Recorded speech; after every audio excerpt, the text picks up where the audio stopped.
अस्सलाम वालेकुम दोस्तों, वीडियो देखने से पहले हमारे इस चैनल को सब्सक्राइब कर लें और नीचे मौजूद बेल आइकन को जरूर क्लिक कर लें ताकि हमारी वीडियोस बाकायदगी से आपके पास पहुंचती रहें। उसने गोथों के जर्नैल से कहा, अपने गोत जांबाजों से कह दो कि मैं फतह का सेहरा तुम्हारे सर बांधना चाहता हूँ। मेरी कौम के दस्तों ने मुझे बहुत शर्मसार किया है। ये वही जर्नैल था जिसे मेरीना ने कायल करने की कोशिश की थी कि वो ऐन लड़ाई के दौरान गोथों के दस्तों को साथ लेकर मुसलमानों से जा मिले, लेकिन वो नहीं मान रहा था। मेरीना ने उसे एक लड़की की झलक दिखाकर कहा था कि ये है तो शहंशाह के लिए, लेकिन मौका पैदा करके उस जर्नैल के पास आ जाया करेगी। मेरीना ने इस लड़की को एक सफूफ दिया था जो लड़की ने लड़ाई के दौरान रात को इस जर्नैल को पिलाना था, लेकिन यहूदी साहिर ने उस लड़की को कुर्बानी के लिए मांग लिया और मेरीना की स्कीम धरी की धरी रह गई। दरियाए कादरियत की जंग के तीसरे दिन गोथों के दस्ते मुसलमानों पर हमले के लिए आए। उनमें घुड़सवार दस्ता भी था, उनके पीछे दूसरे प्यादा सवार और दस्ते थे। उनके दरमियान रैड्रिक था, उसका सेरंगा झंडा बुलंद था। वो अपने सफेद घोड़े ओरेलिया पर सवार था और उसके इर्द गिर्द उसके घुड़सवार मुहाफिज थे। तारिक बिन ज़ियाद ने उसका परचम देखा तो घोड़ा दौड़ाता हुआ अपने दस्तों के आगे चला गया। उसके मुहाफिज उसके पीछे गए, लेकिन उसने मुहाफिजों को पीछे भेज दिया और अपने सालार मुगीसुर रूमी को बुलाया। उसके कान में कुछ कहा। मुगीसुर रूमी उंदलुस की जबान बोलता और समझता था। वो तारिक बिन ज़ियाद की बात सुनकर आगे चला गया। हम शहंशाह उंदलुस को खुशामदीद कहते हैं, मुगीसुर रूमी ने ऐलान किया।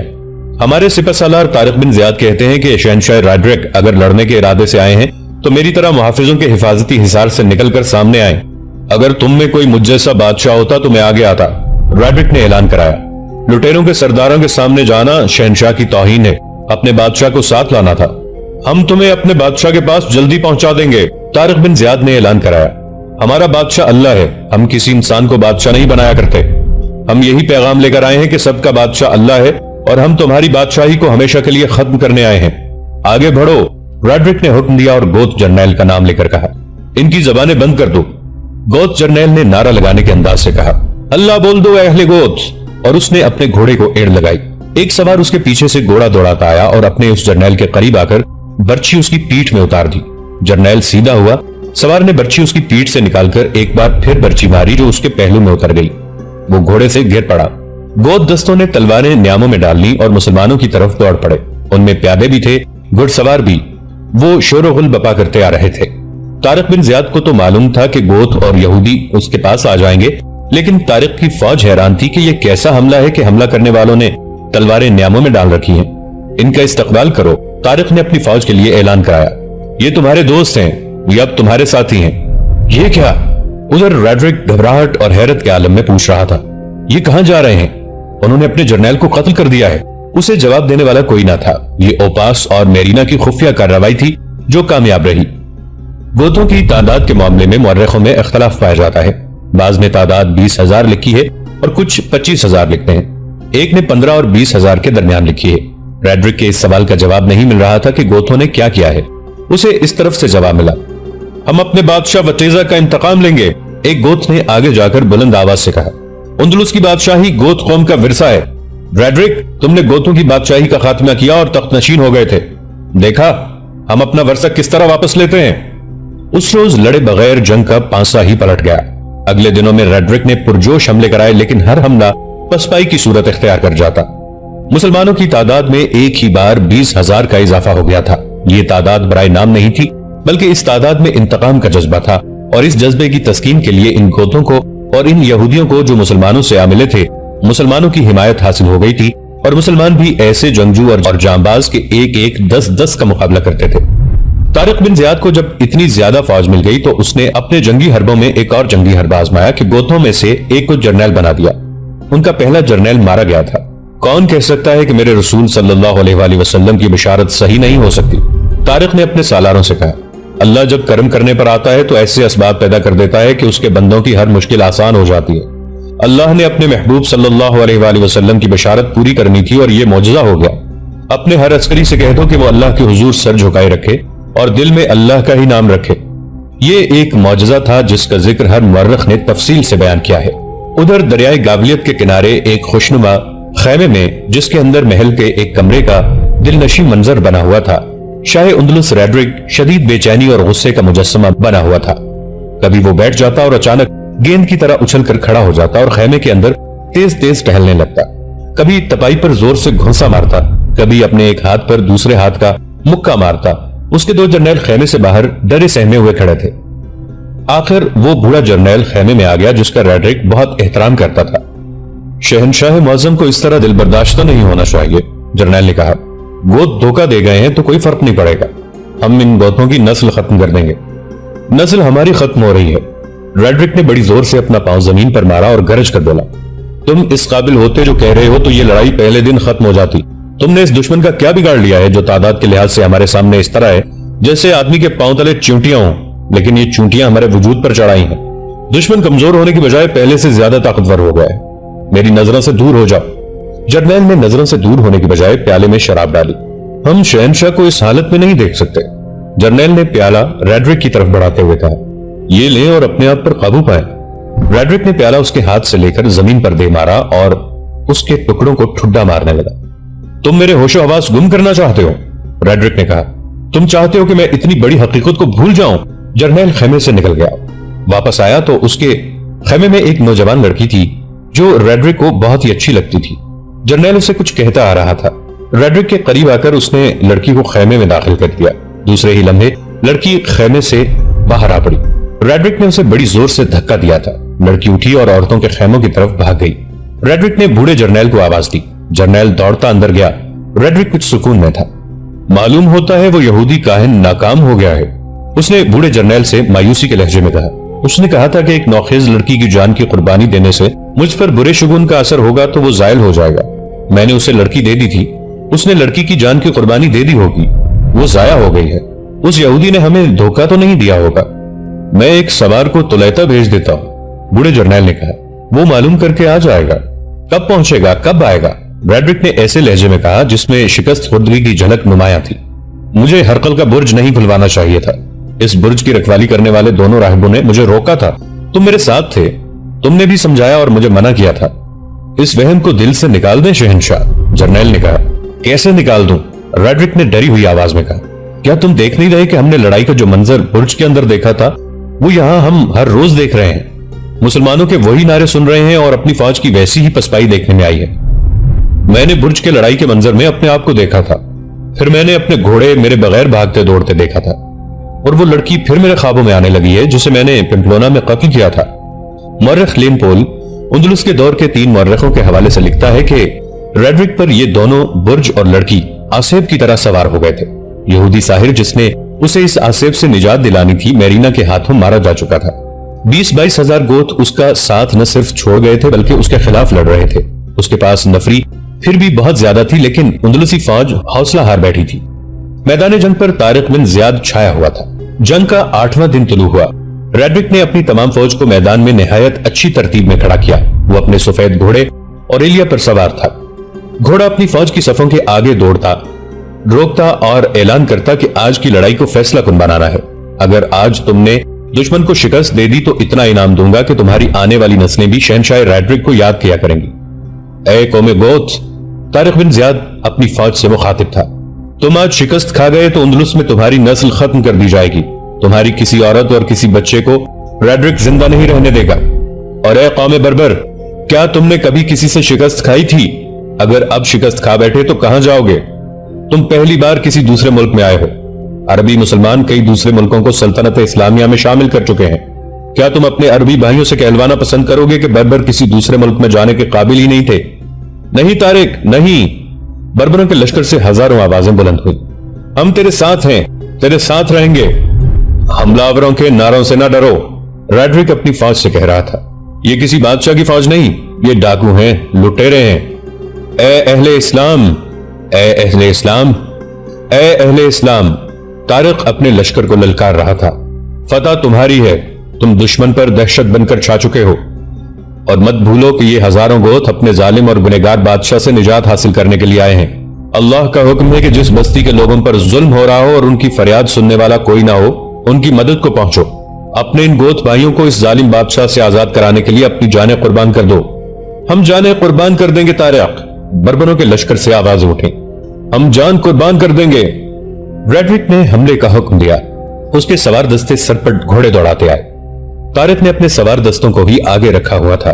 जब दुश्मन के सवार कुछ दूर ही थे तो तारिक के सवार दस्तों के पीछे से प्यादे सवारों की सफ से आगे हो गए। یہ سب تیر انداز تھے. انہوں نے اندلسی سواروں پر تیر چلانے شروع کر دیے. یہ بڑی تیز تیر اندازی تھی. بربروں کی کمانیں بہت سخت تھیں. ان سے نکلے ہوئے تیر تیز جاتے اور عام کمانوں کی نسبت دور جاتے تھے. اندلسی سوار گرنے لگے. گھوڑوں کی رفتار کم نہ ہوئی. جب وہ قریب آئے تو تیر انداز بڑی تیزی سے اپنے سوار دستے کے پیچھے چلے گئے. مسلمان سوار تیار تھے. دونوں کے سواروں کا شدید تصادم ہوا. جب سوار آپس میں گڈ مڈ ہو گئے تو طارق بن زیاد کے حکم پر ایک طرف سے گوت سواروں کا دستہ نکلا اور اس نے پہلو سے اندلسی سواروں پر حملہ بول دیا. ریڈرک اب تماشا نہیں دیکھنا چاہتا تھا. اس نے پیادہ دستوں کو حملے کا حکم دے دیا. اب طارق بن زیاد اپنی مخصوص چالیں چلنے لگا. اس نے گوتوں کو آمنے سامنے کی لڑائی لڑتے رہنے کے لیے کہا اور مسلمان دستوں کو دائیں اور بائیں بھیج دیا. ایک طرف مغیث الرومی اور دوسری طرف ابو ذروہ طریف گیا. وہ دور کا چکر کاٹ کر اپنے اپنے مقام پر پہنچ گئے. ریڈرک اپنے دستے لڑائی میں جھونکتا چلا جا رہا تھا. اس کے پیچھے دریا تھا. مغیث الرومی اور ابو ذروہ طریف نے دونوں طرف سے ان دستوں پر بہت ہی تیز حملہ کرایا جو ابھی ریڈرک کے پاس تھے. یہ دونوں پہلوؤں پر حملہ تھا جو ایسا غیر متوقع تھا کہ اندلسی بری طرح گھبرا گئے. ریڈرک بھی سمجھ نہ سکا کہ یہ کیا ہوا ہے. اس کے دستے سنبھل کر مقابلے میں آنے کی بجائے ڈری ہوئی بھیڑوں کی مانند ایک دوسرے میں سکڑنے اور سمٹنے لگے. ان کی یہ پوزیشن ایسی تھی جیسے شکاری کو پرکٹی اور آرام سے بیٹھی ہوئی بدخیں مل جائیں. مجاہدین نے ان میں سے اس کو زندہ چھوڑا جس نے ان کے آگے ہتھیار ڈال دیے اور وہ بیٹھ گیا یا سجدے میں گر پڑا. ان میں سے 2 سالاروں نے ان اندلسیوں سے فارغ ہو کر ریڈرک کے ان دستوں کے پیچھے سے حملہ کر دیا جو گوتھوں کے ساتھ آمنے سامنے کی لڑائی میں الجھے ہوئے تھے. ایسے عقبی حملے سے ان کا سنبھلنا اور سنبھل کر مقابلہ کرنا ناممکن تھا. ان اندلسیوں میں سے بھی بے شمار کٹ مرے اور وہی بچے جنہوں نے قید قبول کر لی. تاریخ لکھنے والوں نے جن میں جنگی مبصر خاص طور پر قابل ذکر ہیں یہ لکھا ہے کہ جنگ قادلیت تاریخ کی چند ایک بڑی جنگوں میں سے ایک ہے جس میں عسکری شجاعت کے مظاہرے بھی ہوئے اور مسلمانوں کی طرف سے جو جنگی چالیں چلی گئیں وہ کم ہی جنگوں میں دیکھنے میں آئی ہیں. اس گمسان کی لڑائی میں جہاں ہر شخص کٹ رہا تھا یا کاٹ رہا تھا ایک آدمی تلوار ہاتھ میں لیے قیامت کے دن کے منظر میں یوں گھوم پھر رہا تھا جیسے کسی کو ڈھونڈ رہا ہو. وہ لڑ نہیں رہا تھا. یہ گورا چٹا جوان دریائے گادلیہ تک چلا گیا اور وہ عورتوں کے خیموں تک بھی گیا لیکن ایسے لگتا تھا جیسے اسے وہ نہیں مل رہا جس کی تلاش میں وہ مارا مارا اور دشمن سے بچتا بچاتا پھر رہا ہے. وہ ہنری تھا جس نے فلورینڈا سے وعدہ کیا تھا کہ ریڈرک کا سر اس کے قدموں میں رکھے گا. وہ ریڈرک کو ڈھونڈ رہا تھا. ریڈرک کا جھنڈا نظر نہیں آ رہا تھا. یہ جھنڈا بہت دیر پہلے گر چکا تھا. اندلسیوں کے دل چھوڑ دینے کی ایک وجہ یہ بھی تھی کہ ان کا شاہی پرچم گر پڑا تھا جس کا مطلب یہ تھا کہ بادشاہ پکڑا گیا ہے یا مارا گیا ہے. ہنری نے دریا کے کنارے ریڈرک کا سفید گھوڑا کھڑا دیکھا لیکن اس گھوڑے پر ریڈرک سوار نہیں تھا. گھوڑے کے پاس ایک تلوار پڑی تھی جس کے دستے میں بیش قیمت ہیرے اور پتھر جڑے ہوئے تھے. یہ یقیناً ریڈرک کی تلوار تھی. عجیب چیز یہ دیکھی گئی کہ ریڈرک کے جوتے بھی تلوار کے پاس پڑے ہوئے تھے. ہنری عورتوں کے خیمے میں چلا گیا. وہاں ریڈرک کے حرم کی عورتیں ڈری اور سہمی ہوئی موجود تھیں. ہنری نے انہیں ڈرا دمکا کر ریڈرک کے متعلق پوچھا. ہر عورت نے یہی کہا کہ اسے کچھ پتا نہیں. ہنری دوڑتا گیا, ریڈرک کی تلوار اٹھائی اور اس کے جوتے اٹھائے اور اس کے محبوب گھوڑے اوریلیا پر سوار ہوا. گھوڑے کو ایڑ لگائی اور بڑی بلند آواز سے کہا, ریڈرک مارا گیا ہے, ریڈرک مارا گیا ہے. یہ نعرے لگاتا ہوا طارق بن زیاد کے پاس پہنچا اور اسے بتایا کہ اسے ریڈرک کا یہ گھوڑا, تلوار اور جوتے کہاں سے ملے ہیں. 8 دنوں کی جنگ ختم ہو گئی.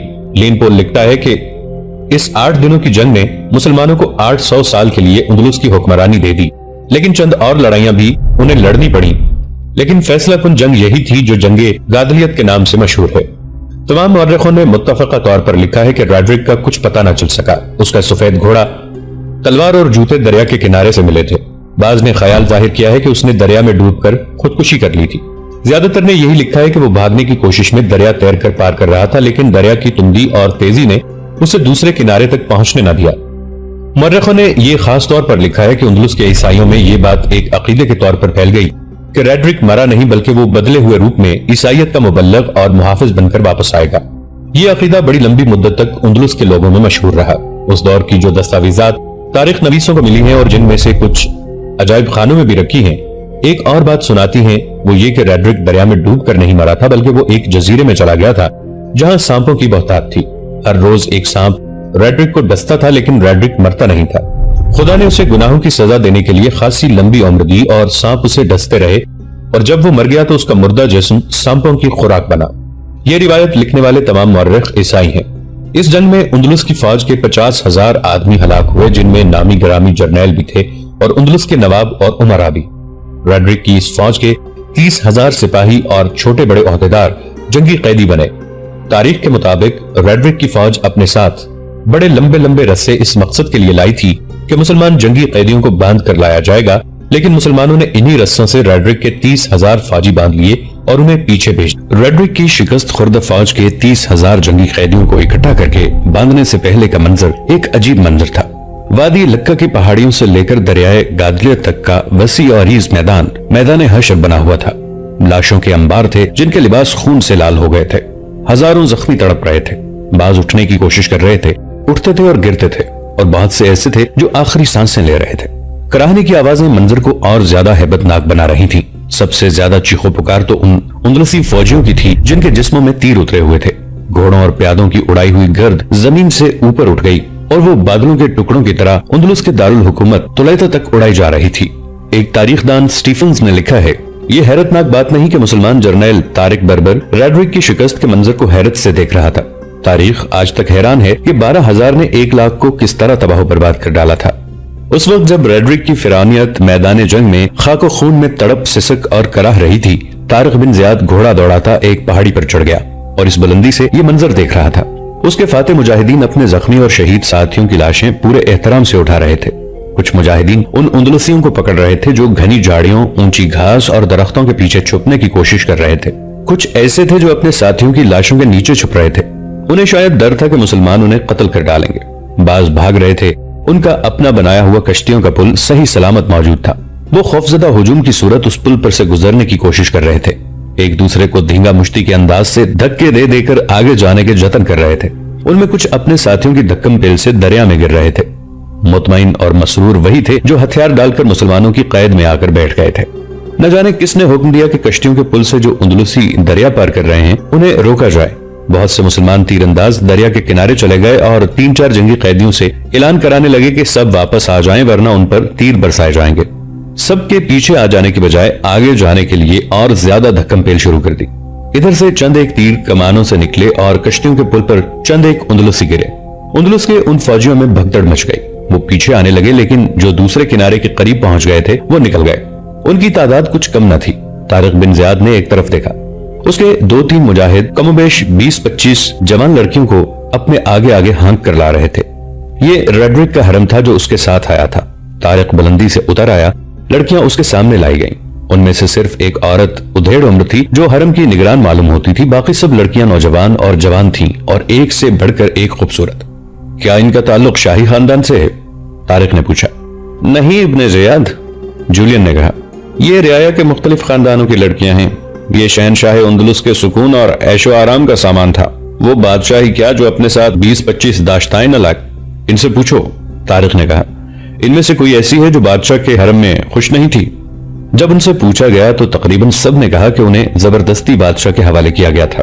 ان میں عیسائی بھی تھی لیکن زیادہ تعداد یہودی لڑکیوں کی تھی۔ بادشاہ کہاں ہے؟ اس سوال کا جواب کوئی لڑکی نہیں دے سکے گی، حرم کی نگران عورت نے کہا۔ 4 راتوں سے شہنشاہ ریڈرک نے کسی کو اپنے خیمے میں نہیں بلایا تھا۔